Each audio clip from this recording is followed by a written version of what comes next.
This morning on Which Way Nigeria, I am once again asking about KPIs, key performance indicators, that our government is setting for itself and for its ministers. Last week, I asked the question, what are the indicators with which our government uses to score itself on its plans and promises to Nigerians?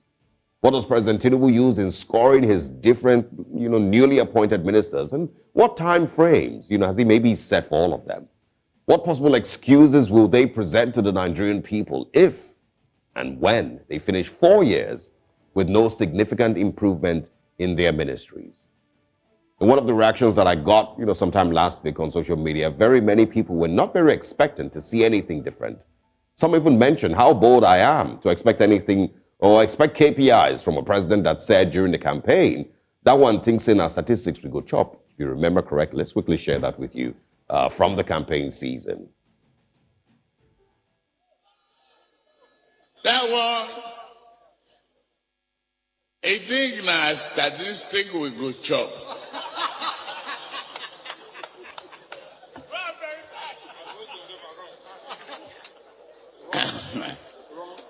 A lie with arithmetic that no Indian can solve it.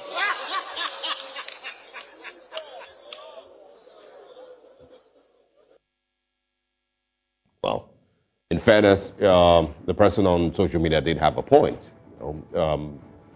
What do you expect from the person who says he thinks in our statistics we go chop? Now, are we being naive or ignorant or swimming in self-deception to expect anything like KPIs and timelines for development from such a government? The issue here isn't just the acceptance that we may, have once again found ourselves in a situation where government has no actual plans for development, neither will they ensure that all those appointed get to work and deliver within set timelines. For me, it's another moment to remind Nigerians about the scary fact about time and how it passes. 1 minute, we're at May 29th, inauguration of a new government, and the next, we're 3 years gone into that government, and the conversations are about another election.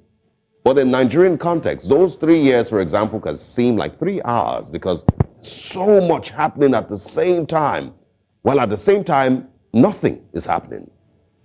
It's been about 10 months since inauguration, and in the exact same way time passes in Nigeria, we've just been floating around. We've just been surviving as citizens, observing the actions of government, having political arguments, dealing with issues that are very common to the Nigerian people, like murder, kidnapping of citizens, soldiers getting killed, corruption allegations, budget padding, high cost of living, failing government policies, new press releases from government officials every other day. And just like that, it's 10 months gone. We blink twice again and it's 2 years gone. And next thing you know, it's the end of the tenure. And you just realize that absolutely nothing has changed for the better in 4 years. And that's why I mentioned KPIs and timelines, because time doesn't wait for the Nigerian government to sit up. It just keeps passing. A month turns into a year, and that turns into a tenure. So this morning, let my voice be a reminder that we're 10 months gone, and we still don't seem to have a clear picture of where we're headed.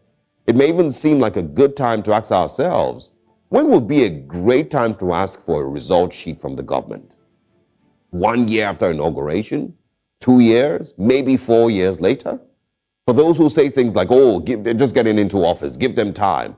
How much time would you recommend that we give the government? And at what point will you be honest with yourself and say, well, maybe we've given them enough time and there's really nothing more to expect from these people? Nigerians are very anxious. Nigerians don't have time. No, Mr. President, of course, doesn't have a magic wand. No one expects that he has a magic wand to turn things around in a week, but Nigerians would like to see something positive and reassuring, no matter how small. Good morning, Nigerians.